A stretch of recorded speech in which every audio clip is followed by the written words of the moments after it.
The morning light filtered through the blinds, casting long, lazy lines across the kitchen floor. I sat at the table, my hands wrapped around a mug of coffee that had long since gone cold. The stillness of the house felt heavier than usual, as if the air itself was waiting for something to happen, waiting for me to do something. But what? My life had settled into a rhythm so predictable it was almost suffocating. 25 years of marriage, 2 grown children, and a career that had once felt like a calling but now felt like a footnote in someone else's story. I glanced at the calendar hanging on the wall. Thursday.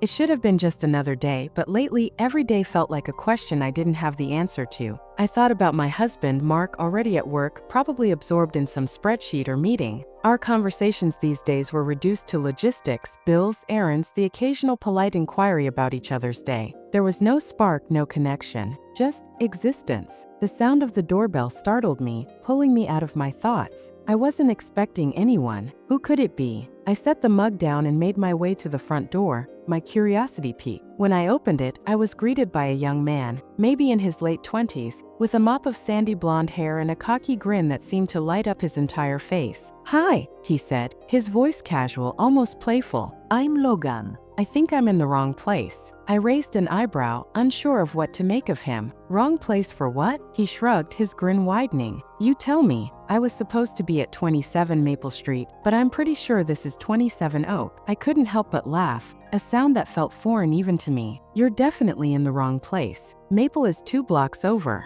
"Ah, figures," he said, scratching the back of his neck. "Guess I should have double-checked the GPS. Thanks for the help." He turned to leave, but something inside me tugged, a faint but insistent pull. "Wait," I called out before I could stop myself. "Do you want some coffee? I just made a fresh pot." He paused, glancing back at me with a mix of surprise and amusement. "Coffee sounds great. Thanks." I stepped aside to let him in, my heart suddenly racing. "What are you doing, Sophia?"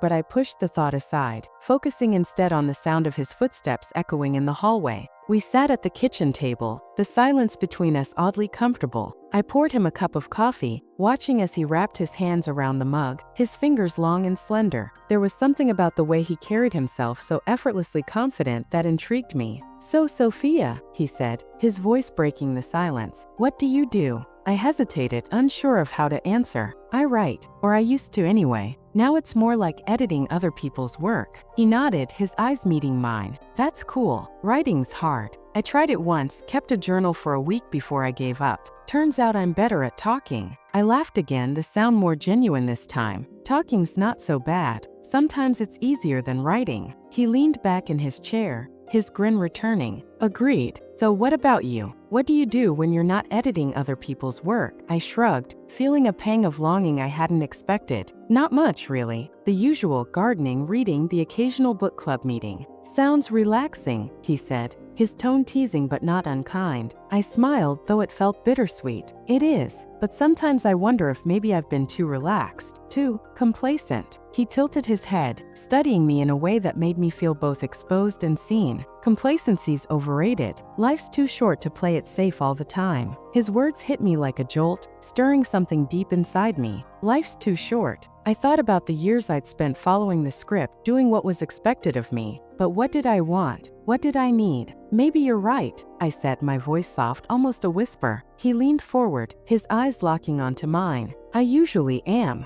The air between us shifted, charged with an energy I hadn't felt in years. My breath caught in my throat as I realized how close he was, how tangibly his presence filled the room. "This is wrong, Sophia. This is so wrong." But the voice in my head was drowned out by the pounding of my heart, the heat rising in my cheeks. "Logan," I began, my voice trembling despite my best efforts to steady it. He reached across the table, his fingers brushing against mine. The touch was electric, sending a shiver down my spine. "Sophia," he said, his voice low, almost a growl. "Tell me to stop." I should have. I knew I should have. But instead, I leaned in, closing the distance between us. His lips met mine in a kiss that was both tender and urgent, a collision of need and desire that left me breathless. His hand cupped my cheek, his thumb tracing a line along my jaw as he deepened the kiss, pulling me into a world I hadn't dared to imagine. When we finally broke apart, I was trembling, my mind racing. What have I done? But before I could speak, he stood, pulling me to my feet. His eyes burned with an intensity that made my knees weak. "Sophia," he said, his voice rough with emotion, "this doesn't have to mean anything, or it can mean everything. It's your choice." I stared at him, my heart pounding in my chest. My choice. But as he reached for me again, his lips crashing against mine with a hunger that matched my own, I knew there was no turning back. Not now. Not when I'd finally found something. Someone that made me feel alive again. "Logan," I whispered against his lips, my voice barely audible. "Don't stop." Logan's hands were everywhere, yet nowhere long enough. His touch was electric, sending shivers down my spine as he explored the curves of my body with a hunger that mirrored my own. I could feel the heat radiating from him, his breath hot against my skin as he whispered my name like a prayer. "Sophia." It was a sound I hadn't realized I'd been craving, a sound that made my chest tighten and my pulse quicken. His lips found mine again, and this time, there was no hesitation. The kiss was deeper, more urgent, as if we were both trying to consume each other, to lose ourselves in this moment and forget everything else. My hands tangled in his hair, pulling him closer, wanting, needing more. His body pressed against mine, firm and unyielding, and I could feel the rapid beat of his heart, a rhythm that matched my own. "Logan," I breathed, my voice trembling with a mixture of desire and uncertainty. This can't be real." He pulled back slightly, his eyes searching mine. "Why not?" he asked, his voice soft but insistent. "Why can't this be real, Sophia?" I couldn't answer him. I didn't have an answer. All I knew was that this, whatever it was unlike anything I'd ever experienced. It was raw and unfiltered, a connection that went beyond words, beyond reason. And yet there was a part of me that was afraid of what this meant, of what it could mean for my life, for my marriage. But even as those thoughts crept in, I pushed them aside, focusing instead on the way his hands felt on my skin, the way his lips trailed down my neck, leaving a trail of fire in their wake. "Tell me what you want," he murmured against my skin, his voice sending a thrill through me. "Tell me, Sophia." I closed my eyes, letting out a shuddering breath. What did I want? I wanted to feel alive, to feel desired, to feel something other than the numbness that had become my constant companion. And in that moment, I knew exactly what I wanted. "You," I whispered, my voice barely audible. "I want you." A low groan escaped his lips, and he pulled me closer, his hands gripping my waist, as if he were afraid I might disappear. "You have me," he said, his voice thick with emotion. "You have all of me." His words sent a surge of warmth through me, and I clung to him, my fingers digging into his shoulders as his mouth found mine once more. The kiss was different this time, slower, more deliberate, as if we were savoring every second, every touch. His tongue brushed against mine, sending a jolt of pleasure through me, and I moaned softly, the sound muffled by his lips. His hands moved lower, slipping under the hem of my shirt, and I gasped as his fingers brushed against the sensitive skin of my stomach. "Logan," I whispered, my voice shaky as his touch sent a wave of heat coursing through me. "Tell me to stop," he said, his voice rough with desire. "If you want me to stop, just say the word." But I couldn't. I didn't want to. I wanted him to keep going, to explore every inch of me, to make me feel things I hadn't felt in years. "Don't stop," I breathed, my voice barely a whisper. "Please don't stop." His hands moved higher, his fingers grazing the edge of my bra, and I let out a soft gasp as he cupped me through the fabric. "You're so beautiful," he murmured, his voice filled with awe. "So fucking beautiful." His words sent a shiver down my spine, and I felt a warmth pooling between my legs as his thumb brushed over me, teasing me through the thin material. My breath hitched and I arched into his touch, wanting more, needing more. "Logan," I moaned, my voice trembling with desire. "Please." He didn't need to be told twice. His hands moved quickly, unclasping my bra and letting it fall to the floor. I felt a moment of vulnerability as he looked at me, his eyes dark with hunger, but then his lips were on me, kissing, sucking, teasing me in ways that left me breathless. His tongue flicked over me, and I let out a soft cry, my hands tangling in his hair as waves of pleasure washed over me. "You taste amazing," he murmured against my skin, his voice sending a thrill through me, like nothing I've ever tasted before. I couldn't respond, couldn't think, as his mouth continued its relentless assault on my senses. All I could do was moan, my body arching into his touch as my pleasure built, higher and higher, until I thought I might explode. "Logan," I gasped, my voice shaking with need. I can't. Let go," he whispered, his voice low and commanding. "Let go, Sophia." "I've got you." And just like that, I did. Waves of pleasure crashed over me, leaving me trembling and breathless, my body limp in his arms. He held me close, his breath hot against my skin as I came down from the high, my mind still reeling from what had just happened. "Are you okay?" he asked, his voice soft and filled with concern. I nodded, my body still trembling as I tried to catch my breath. I think so," I managed to say, my voice shaky. He kissed me gently, his lips brushing against mine in a tender gesture that made my heart ache. "You're amazing," he murmured, his voice filled with awe. "Absolutely amazing." I closed my eyes, savoring the warmth of his embrace, the way his body felt against mine. But even as I did, a part of me couldn't shake the feeling of guilt that lingered in the back of my mind. What was I doing? What did this mean for me, for my marriage, for my life? "Logan," I whispered, my voice trembling with uncertainty. What happens now?" He paused, his eyes searching mine, and for a moment I thought he might not answer. But then he leaned in, his lips brushing against my ear as he whispered, "Whatever you want, Sophia. This is your life, your choice." The morning light filtered through the curtains, casting a soft glow over the room. I lay there, tangled in the sheets, my body still humming with the memory of Logan's touch. My mind, however, was a storm of conflicting emotions: guilt, exhilaration, fear, and something else I couldn't quite name. I turned to look at him, his peaceful expression as he slept, his chest rising and falling in a steady rhythm. How could someone so young feel so familiar? I slipped out of bed, careful not to wake him, and wrapped myself in the silky robe that hung on the back of the door. My reflection in the mirror caught my eye, and I paused. There was a flush to my cheeks, a spark in my eyes that hadn't been there in years. I looked alive, but the weight of what I'd done pressed heavily on my chest. I padded downstairs, the cool tiles beneath my feet grounding me. The kitchen was quiet, the only sound the soft drip of the coffee machine as it brewed. I poured myself a cup, the rich aroma filling the air, and took a sip, savoring the warmth as it spread through me. "What now?" The question echoed in my mind, unanswered. The sound of footsteps on the stairs made me freeze. I turned, clutching the mug tightly, as Logan appeared in the doorway. His hair was disheveled, his shirt hanging open, and his eyes locked on mine with an intensity that made my breath catch. "Morning," he said, his voice low and gravelly from sleep. "Morning," I replied, my voice barely above a whisper. He crossed the room in a few quick strides, his movement fluid and confident. He stopped just inches from me, his presence overwhelming. God, he smells amazing, I thought,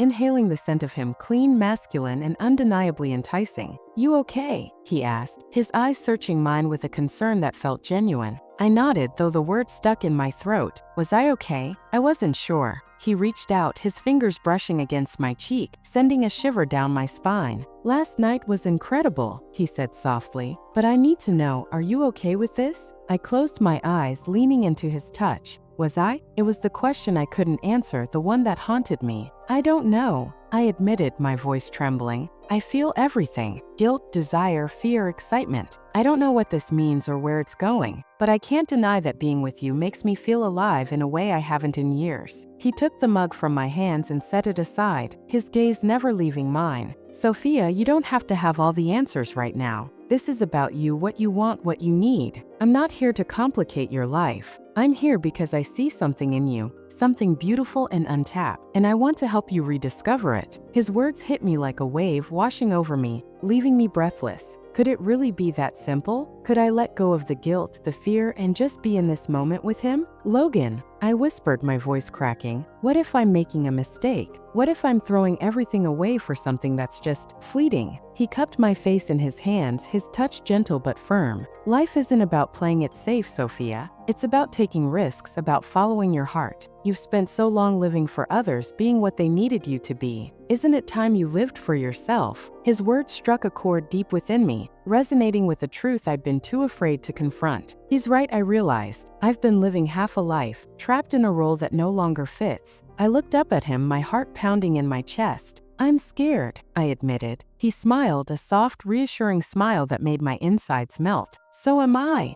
he said. "But sometimes the things that scare us the most are the ones worth fighting for." His lips met mine in a kiss that was both tender and fierce, a kiss that spoke of promises and possibilities. I melted into him, my body responding to his touch like it was the most natural thing in the world. His hands moved to my waist, pulling me closer, and I felt the heat between us ignite once more. When we finally broke apart, I was breathless, my heart racing. "Logan," I whispered, my voice filled with a mixture of longing and uncertainty. What do you want, Sophia? He asked, his eyes searching mine. I hesitated, the weight of his question hanging in the air. What did I want? The answer came to me in a rush, unbidden but undeniable. You, I said, my voice steady despite the tumult inside me. I want you. His eyes darkened with desire, and he didn't need to say anything. The way he looked at me, the way his body pressed against mine, told me everything I needed to know. He lifted me effortlessly, carrying me back up the stairs with an urgency that made my heart race. The world outside ceased to exist as we fell back into the bed, our bodies entwined, our breaths mingling. Every touch, every caress was a revelation,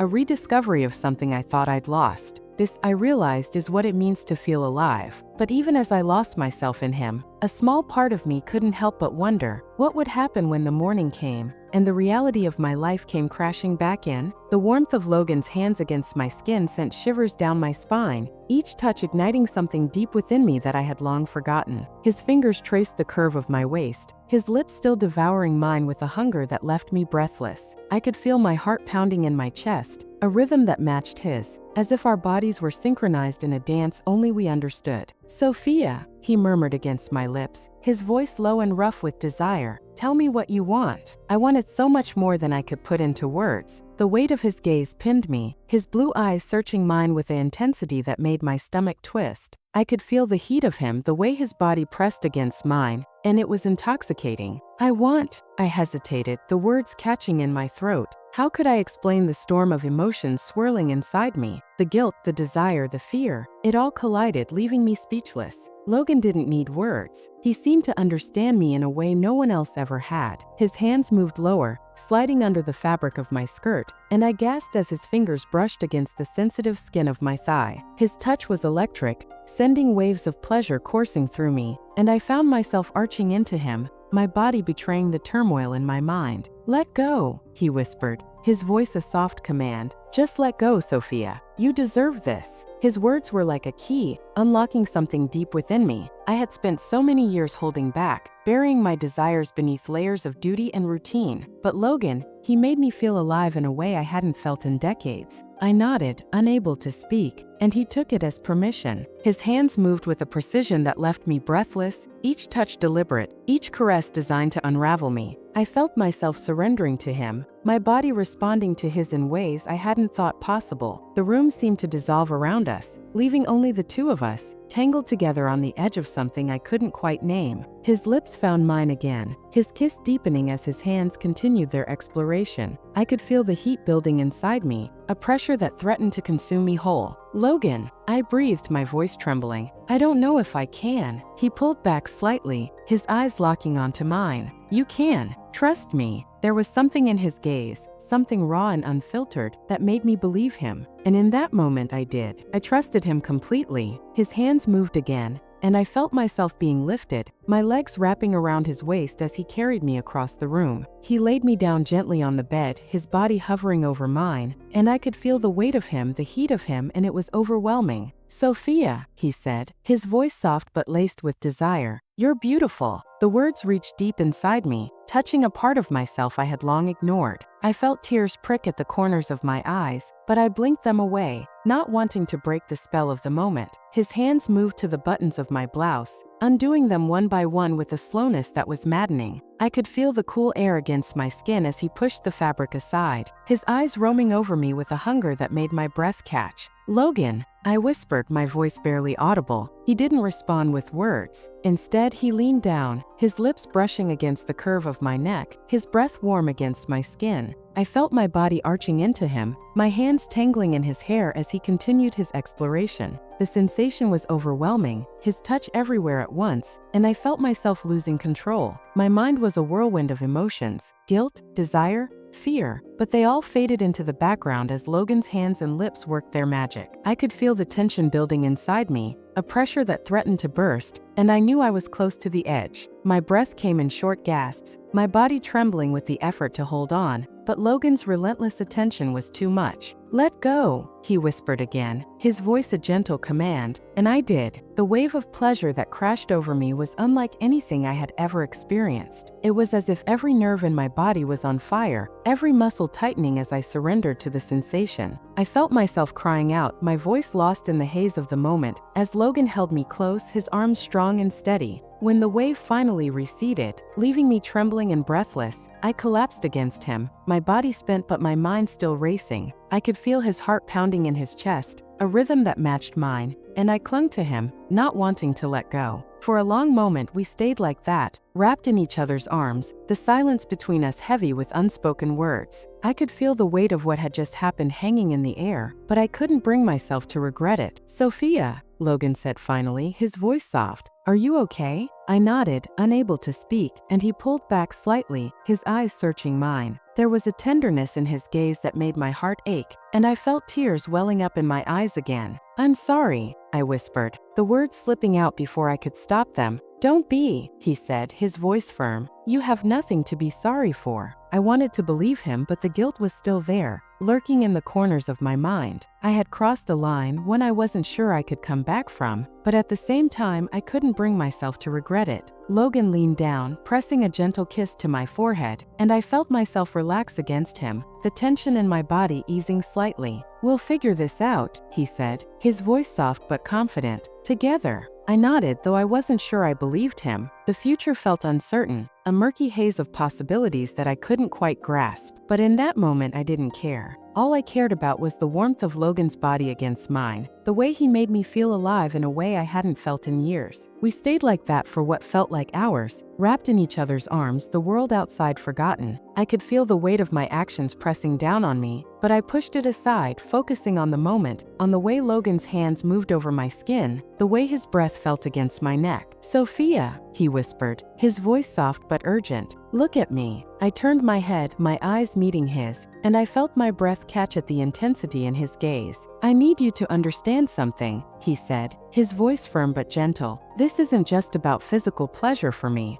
I care about you. I care about what happens to you." The words hit me like a punch to the gut, and I felt tears welling up in my eyes again. I wanted to believe him, to trust that this wasn't just a fleeting moment of passion, but the fear was still there, lurking in the back of my mind. "Logan," I whispered, my voice trembling, "I don't know what this means for me, for us." He pulled me closer, his arms tightening around me, and I felt myself melting into him, the tension in my body easing slightly. "We'll figure it out," he said again, his voice soft but confident. "Together." I nodded, though I wasn't sure I believed him. The future felt uncertain, a murky haze of possibilities that I couldn't quite grasp. But in that moment I didn't care. All I cared about was the warmth of Logan's body against mine, the way he made me feel alive in a way I hadn't felt in years. We stayed like that for what felt like hours, wrapped in each other's arms, the world outside forgotten. But eventually, the reality of the situation began to creep back in, the weight of my actions pressing down on me once more. "Logan," I whispered, my voice barely audible, "what do we do now?" He didn't respond immediately, and for a moment I thought he hadn't heard me. But then he pulled back slightly, his eyes searching mine with an intensity that made my heart ache. "We take it one step at a time," he said finally, his voice soft but firm, "and we don't let anyone else dictate what's right for us." I nodded, though the words did little to ease the knot of fear in my stomach. The future felt uncertain, a murky haze of possibilities that I couldn't quite grasp. But in that moment I didn't care. All I cared about was the warmth of Logan's body against mine, the way he made me feel alive in a way I hadn't felt in years. And as his lips found mine again, I felt myself surrendering once more, the world outside forgotten, lost in the heat of the moment. "Logan," I whispered, my voice trembling, "what if I can't do this?" He pulled back slightly, his eyes locking onto mine, and I felt my breath catch at the intensity in his gaze. "You can," he said, his voice soft but firm, "because I believe in you." And in that moment I wanted to believe him, but as his hands moved over me once more, I couldn't help but wonder if this was just the beginning of something beautiful, or the start of something that would shatter everything I had built.